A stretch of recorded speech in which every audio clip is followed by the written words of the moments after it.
Bismillahirrahmanirrahim. Assalamualaikum warahmatullahi wabarakatuh. Waalaikumsalam warahmatullahi wabarakatuh. Alhamdulillahilladzi hadana li hadza wa ma kunna linahtadiya laula an hadanallah. Asyhadu an la ilaha illallah wahdahu la syarikalah wa asyhadu anna sayyidana Muhammadan abduhu wa rasuluhu la nabiyya ba'da amma ba'du. Sedulur beriman yang dirahmati Allah Subhanahu wa taala, apa kabar semuanya?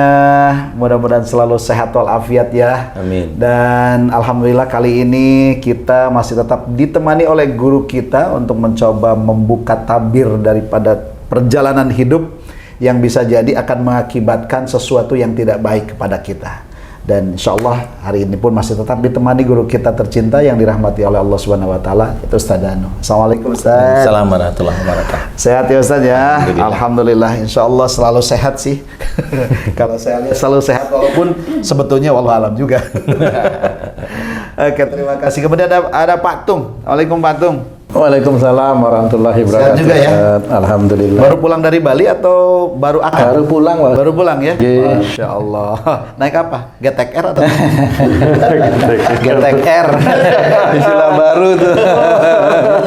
Oke, terima kasih Pak Tung. Ada Bang Jai. Assalamualaikum Bang Jai. Waalaikumsalam Ustaz Asep.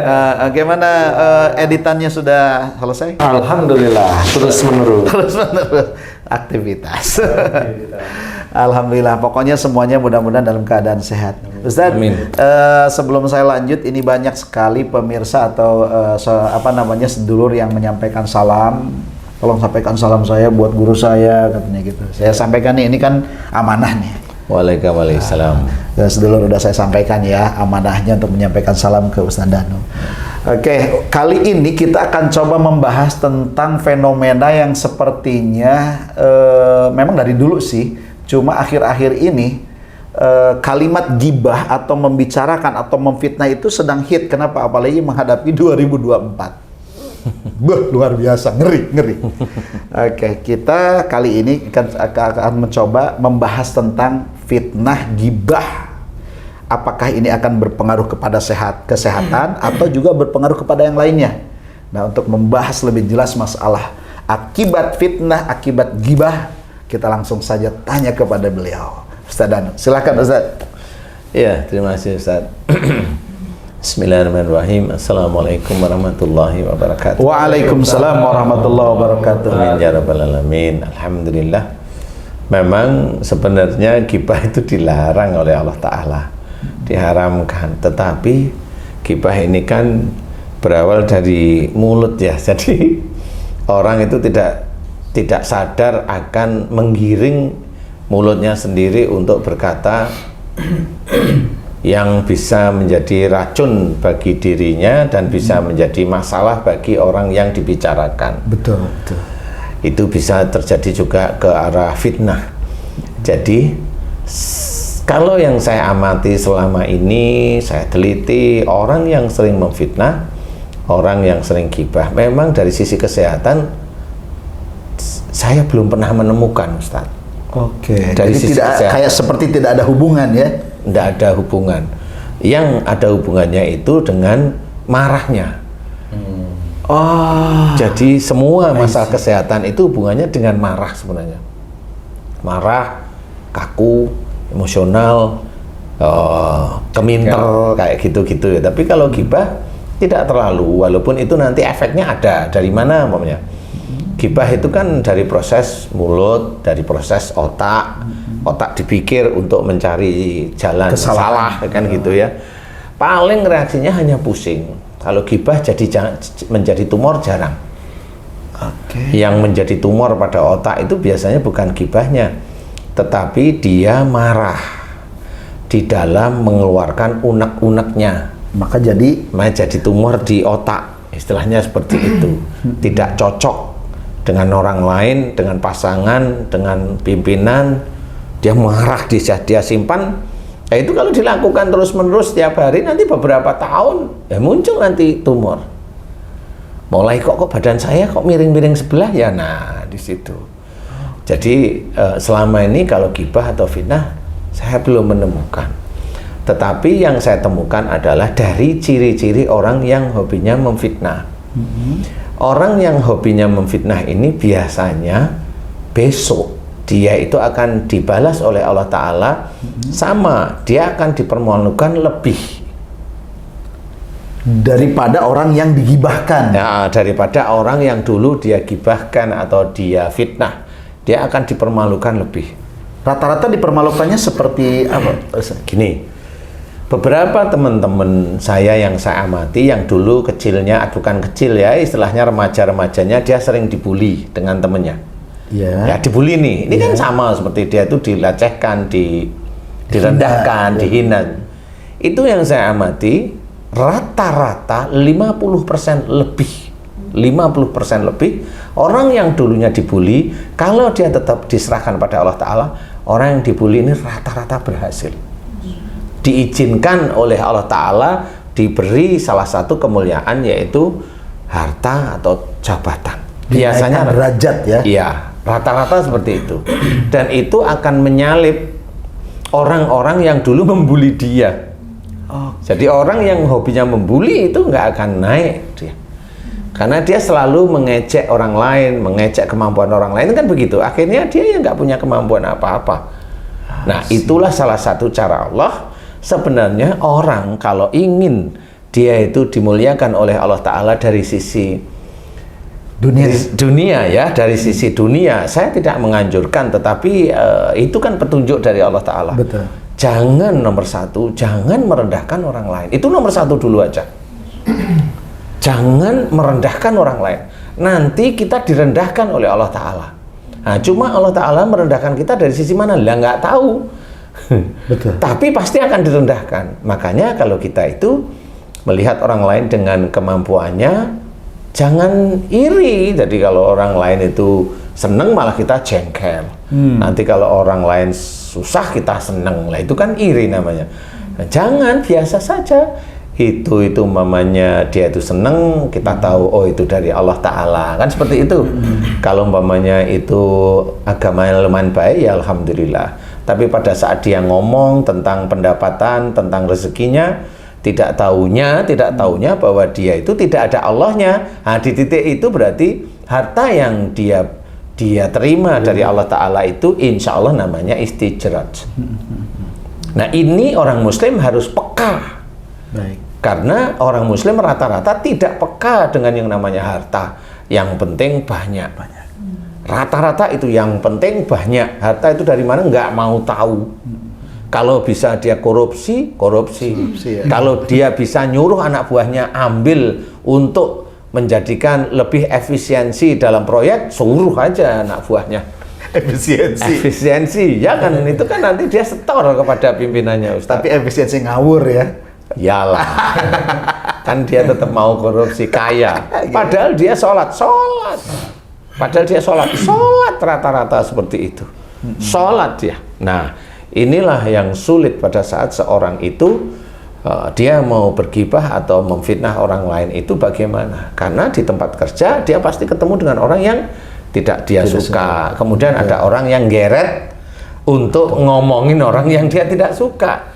Nah, itu kan sebenarnya setan dalam bentuk manusia yang mengajak kita untuk mau bergibah kepada orang lain. Yang itu dilarang. Oke, jadi orang yang digibahkan itu sebetulnya akan diangkat derajatnya sama Allah. Ya. Nah, sekarang yang menggibah itu akan seperti apakan rata-rata? Dia akan dipermalukan oleh dirinya atau keturunannya? Bisa dirinya, bisa keturunannya. Astagfirullah. Kalau keturunannya biasanya begini. Biasanya ya, kalau yang bergibah itu atau memfitnah, dia yang diberi balasan oleh Allah Ta'ala. Tapi kalau keturunannya ada bedanya nih. Dia punya anak, anaknya dia banggain, baik, dia seneng banget, langsung diterjunkan oleh Allah Ta'ala. Gitu. Atau anaknya dia banggain, anaknya menyerang dia. Itu ada yang persoalan. Tapi orang yang seperti itu selalu nanti ketemu sama para ustadz, ketemu sama orang alim, selalu ngomong, saya didolimi anak saya. Loh, kan begitu. Padahal dulu dia itu begitu. Makanya saya kalau sebagai seorang pendakwah nggak mau ketemu sama orang, saya didolimi anak saya. Lah, itu anak siapa? Anak saya. Emang gimana anaknya? Cerita begini baru ketahuan. Nah, itu kan sifatnya kamu. baru ketemu dia. Lah kamu umbar sifat-sifat seperti itu, sekarang oleh Allah Ta'ala dibalik, baru paham. Nah setelah paham biasanya mulai dia yang tobat, mulai mohon ampun, walaupun tidak enak dulu nih. Nanti beberapa bulan baru si anak itu dirubah oleh Allah Ta'ala. Padahal anak itu tidak perlu kita sentuh istilahnya. Tidak sentuh seperti orang-orang lain baca-baca yang disentuh-sentuh. Enggak. Kita hanya mohon aja kepada Allah Ta'ala. Kan gitu ya. Loh setan itu kan gitu. Katanya setan di dalam tubuhnya orang itu dengan disentuh, dengan dipukul-pukul setannya lari. Itu pakai otak juga ketemu. Loh setannya aja kita itu nggak bisa lihat kok tahu lari dari mana. Lari karena kenceng dia daripada dipukul lagi. Iya. Jadi intinya ada banyak orang yang dia tidak paham tentang dirinya sendiri. Baik. Setelah dia dipermalukan, kalau dia memang imannya mulai bagus, kemudian dikasih nasihat oleh ustadz atau orang alim yang benar, ngerti beneran, baru dia tunduk, mohon ampun kepada Allah Ta'ala. Nah persoalan itu mudah-mudahan bisa dibebaskan. Makanya kita harus paham, wala tajassasu, wala yaktab ba'dukum ba'da. Itu kalimat itu mengerikan sebenarnya. Betul. Ya. Tidak boleh kita itu seperti itu, karena kalau kita amati, wah boleh, kita merasa hebat, enggak boleh. Kita merasa lebih pandai, enggak boleh. Kita lebih soleh, enggak boleh juga. Baik. Mengejek orang lain, nah itu sudah jelas wala tajassasu itu kan, ya enggak boleh. Merasa kelompok kita lebih benar, enggak boleh juga. Oke, sekarang Pak Antung sama Pak Jai ada pertanyaan tentang masalah gibah. Gini Ustaz, gibah itu kan perbicaraan antara dua orang atau lebih yang membicarakan keburukan orang lain yang tidak dilakukan apa yang dilakukan? Yang dilakukan. Oh, yang dilakukan. Tapi tidak menyenangkan orang yang... Oh, kalau misalnya gini Pak Ustaz, misalnya nih ada orang berbincang nih, bro, itu gimana itu di lapangan tadi? Bisa nggak dapat segitu? Wah ini sih bisa nih. Nah nanti kalau dapat si B jangan dikasih ya, karena si B sudah dikasih sama si C. Kalau itu namanya gibah juga apa Ustaz? Bukan. Kalau itu namanya kong kali kong. Baru saya mau bicara. Kong kali kong. Bersiasat. Licik ya benar. Bersiasat, licik untuk mencuri, tapi curian nggak dikasih. Sebenarnya bagus juga nggak dikasih, itu bagus. Karena tidak mengajak orang lain juga dapat bagian curian. Sebenarnya bagus. Tapi lupa, nggak dikasih itu jengkel karena dia sudah dikasih, nggak kasih ke kita. Nah itu juga itu kong kali kong tapi licik. Itu bukan gibah, itu memang saling membantu di dalam keburukan dan dosa. Berarti dua-duanya masuk kafe yang benar itu Pak. Nah itu jadi dosanya berlipat. Ya itu pasti masuk neraka. Nah yang begini, walaupun ada orang yang tahu dia begitu, nggak mau ngerti dia Ustaz. Iya. Dia tahu tapi nggak mau ngerti, karena apa? Karena hidupnya ya di situ. Jadi mau kemana gitu Ustaz? Saya mau kemana, emang hidup saya itu harus begitu kan gitu. Nah inilah salah satu hal petunjuk Allah itu di mana-mana. Mau berubah atau tidak itu monggo terserah kamu sekalian. Jadi intinya petunjuk Allah tetap ada di mana-mana. Makanya jangan merasa kita lebih daripada saudara kita yang lain, apalagi bergibah. Kalaupun umpamanya kita cerita, umpamanya begini nih, saya cerita sama Ustaz Asep. Ustaz, Situng itu gimana sih? Istrinya di Bali kok dibiarin? Kan umpamanya gitu nih. Memang benar kan gitu. Terus Ustaz Asep ngasih masukannya gini. Oh, berarti harusnya Pak Tung itu paling tidak ngasih kabar. Ya lewat apa? Ya lewat WA umpamanya. Itu benar. Berarti ini bukan gibah. Ini mencari solusi. Kan begitu. Jadi gibah itu adalah menceritakan kekurangan orang lain yang bisa menjadikan keuntungan bagi diri kita. Keuntungannya kita dipercaya orang lain. Keuntungannya bisa aja uang dari orang-orang itu ke saya. Kan begitu, keuntungan, manfaat untuk dia, tapi manfaat yang negatif. Baik. Itu tidak boleh. Walaupun keuntungan itu hanya masalah dipercaya itu tetap tidak boleh. Kalau misalnya gini Pak Ustadz, bro, kan istrimu di Bali bro, ayo kamu ikut aku aja, itu menguntungkan bagi yang ngajak, itu juga bukan gibah namanya. Yuk ikut aku kemana? Ke masjid kan itu. Boleh. Tapi kalau untungnya saya nggak tahu kamu mau yang untung yang mana. Dibaliknya apa tuh? Kalau Ikut kemana? kalau orang-orang lapangan mah jarang ke masjid Pak Ustadz. Nah, kemana maksudnya? Dari sebelah masjid. Dari kesenangan. Ya sudah. Oke. Kalau Bang Jai mungkin ada pertanyaan masalah gibah ini. Ustadz, gibah dan fitnah ini sungguh menyakitkan bagi orang yang digibahi dan difitnahi. Inginnya nih korbannya ini ingin secepatnya ini membalas, ya kan? Membalas bagaimana caranya cepet-cepet atau cepet-cepet berdoa pada Allah agar yang memfitnah gibah ini dapat balasan. Nah, cepet dan lambatnya balasan dari Allah ini tergantung apanya nih Ustaz? Jadi begini yang harus kita amati. Kalau kita difitnah sama seseorang, nggak usah cepet-cepet membalas. Kita tahu bahwa fitnah dari orang ini adalah petunjuk dari Allah Ta'ala, dan itu harus kita sikapi baik. Harus kita sikapi baik. Karena inilah kalau kita sudah tahu hadisnya nanti kalau ujian itu bisa meningkatkan iman. Ujian ini baru dimulai. Baru dimulai. Jadi kalau udah tahu ujian bisa meningkatkan iman, kita tahu ini ujianku baru dimulai. Saya ingin imanku meningkat karena Allah Ta'ala. Terima gibahan itu, terima fitnahan itu dengan bertasbih. Nggak usah klarifikasi. Nggak usah. Allah itu tidak butuh klarifikasi. Allah itu hanya melihat hati yang digibahi atau difitnah. Kalau orang itu sudah jelas, itu menjadi ujian bagi orang yang difitnah itu, yang nanti dia akan dinaikkan imannya, derajatnya, termasuk semuanya itu, termasuk diculasi, ya itu tetap harus diterima dengan lapang dada. Karena apa? Karena memang itu nanti akan berdampak seperti ada orang yang tadi saya cerita, teman saya yang dibully rata-rata nanti ditingkatkan, dimuliakan dari sisi dunia ya. Saya nggak bilang di sisi akhirat ya. Di sisi dunia itu dimuliakan oleh Allah Ta'ala. Jadi cukup dinikmati, bertasbih, tetap istiqomah. Dibalas tidak perlu. Karena membalas dengan gibah percuma. Klarifikasi percuma.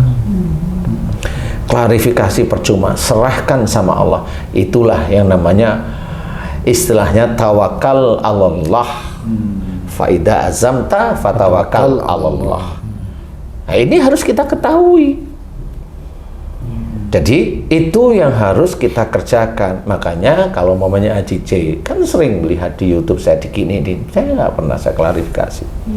Kenapa? Saya yakin pada Allah Ta'ala. Saya tidak yakin pada mulut saya yakin pada Allah. Pada mulut takutnya saya klarifikasi, malah saya menyeret-nyeret diri saya, malah masuk ke dalam kubangan dosa. Mending saya itu serahkan sama Allah. Tidak enak, insya Allah itu sebentar. Nanti enaknya di dunia, di akhirat. Salah satu yang diberikan oleh orang yang terzolimi melalui fitnah, ya, orang yang terzolimi melalui fitnah, melalui gibah yang tidak nyaman tersebut, yang dienakkan oleh Allah Ta'ala itu sudah tertulis dalam hadis Nabi, bahwa orang yang difitnah nantinya paling tidak jawaban di akhirat adalah dosa orang yang difitnah diberikan kepada orang yang memfitnah. Itu jelas sekali. Itu di akhiratnya dulu ya. Nah, kalau nanti dosanya orang yang difitnah itu habis, amalnya orang yang memfitnah kalau punya amal itu diberikan kepada orang yang difitnah. Makanya kenapa saya mengajarkan untuk tidak perlu klarifikasi. Biarkan pahala besar, amal-amal soleh dari diri kita yang difitnah itu diberikan kepada kita semua. Jeleng bener. Itu hasilnya nanti di akhirat. Makanya untuk menjadikan kita patuh pada perintah Allah dalam Quran dan menjadikan kita patuh pada hadis Nabi itu sulit. Betul. Sulit, tidak nyaman, itu pasti tidak bisa menjadikan tidur. Makan tidak enak, dulu gemuk jadi agak kurus, kan gitu ya. Itu seneng kalau itu ya. Dulu gemuk mulai agak kurus, seneng kalau yang itu. Intinya jangan dilawan fitnah atau ghibah itu dengan ucapan-ucapan kita yang relatif sebenarnya ucapan kita itu masih ada rasa amarah. Ingat kita hanya manusia biasa yang masih bisa dengan tangan itu mengepal tangan, berarti masih bisa marah. Kalau kita loyo baru silahkan, tapi kalau kita masih bisa ngepal tangan berarti kita masih punya marah. Tidak usah perlu diklarifikasi atau apapun. Serahkan sama. Tapi kalau yang menggibahnya depan mata, tepok boleh nggak? Enggak. Kalau saya gitu saya dengerin kemudian bertasbih. Subhanallah. Cukup bertasbih, tundukkan kepala. Itu malaikat raqib tahu kok. Allah. Contoh umpamanya kalau saya digituin di depan saya lihat ini Ustadz, ini orang sekali gebrakan selesai, kan gitu. Ustadz kan sedikit udah tahu saya lah. Baik. Bagaimana saya setiap harinya kan tahu nih. Kalau saya lihat orang itu selek gitu, saya lihat nih orang sekali gebrak selesai, kan gitu. Tapi saya tidak mau melakukan itu. Saya hanya mau menerima dengan mengucap Subhanallah. Dengan tenang diucap Subhanallah. Saya mau meniru Rasul. Difitnah, diapain, cuma didoakan yang terbaik. Makanya kita mengucap tasbih. Itu saja insya Allah sudah cukup. Nanti suatu ketika fitnahan itu pasti akan hilang, dan disitulah mulai Allah mempersiapkan kemuliaan-kemuliaan bagi orang-orang yang difitnah.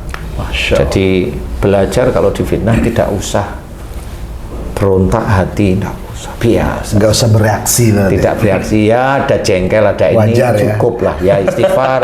Kemudian itu menurut saya wajar, Ustaz. Apalagi belum atau jarang sekali mendapatkan seperti itu atau pelajaran seperti itu ya. Tiba-tiba dikituin. Padahal kan pengen belajar tauhid itu ya seperti itu. Jadi ujian itu ya dari orang lain walaupun orang itu muslim. Kan begitu. Walaupun orang itu muslim. Walaupun dia umpamanya dia tahu agama, ya kan dia hanya hafal. Makanya saya sering bilang, loh, orang yang hafal agama itu kan hafal. Belum tentu dia bisa mengerjakan. Makanya kelakuannya macam-macam. Karena dia lagi hafal aja. Kalau memang dia sudah mengerjakan, ketahuan kok setiap harinya yang dia lakukan itu apa. Sehari-hari orang yang di dekat itu bisa cerita apa yang dilakukan. Baik. Wallahu a'lam. Baik, sedulur beriman, Masya Allah. Sebelum ditutup masih ada lagi pertanyaan barangkali? Masalah ghibah? Sudah mantep. Ngeri ya? Oke, sedulur beriman, Masya Allah. Jadi ternyata masalah ghibah ataupun masalah fitnah ini sesungguhnya Allah ingin menaikkan derajat seseorang yang difitnah dan ghibah itu. Sebaliknya orang yang menggibah, yang memfitnah, justru suatu saat mungkin kelak akan dipermalukan karena perilakunya sendiri.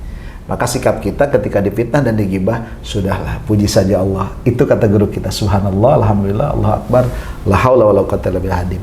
Jadi ini karena sekarang lagi musim nih masalah gibah ini, masalah fitnah ini, jadi kita harus berhati-hati. Rasulullah pernah menyampaikan satu hadis yang berbunyi, "Man kana yu'minu billah falyakul khairan aw liyasmut." Barang siapa beriman kepada Allah ya dan Rasulnya, maka berkatalah baik atau diam. Karena khawatirnya malah jadi gibah, jadi fitnah. Mudah-mudahan kita semua terhindar dari kalimat-kalimat yang membuat gibah dan fitnah. Karena fitnah itu lebih kejam daripada daripada Jadi al fitnatu asaddu minal qatl. Itu kata Rasulullah. Jadi fitnah itu lebih kejam daripada Pembunuhan ya. Terima kasih atas kebersamaannya. Mudah-mudahan kita bisa bertemu lagi di vlog yang lainnya yang lebih tentunya meningkatkan keimanan ketakwaan. Mohon maaf lahir batin. Assalamualaikum warahmatullahi wabarakatuh. Waalaikumsalam warahmatullahi wabarakatuh.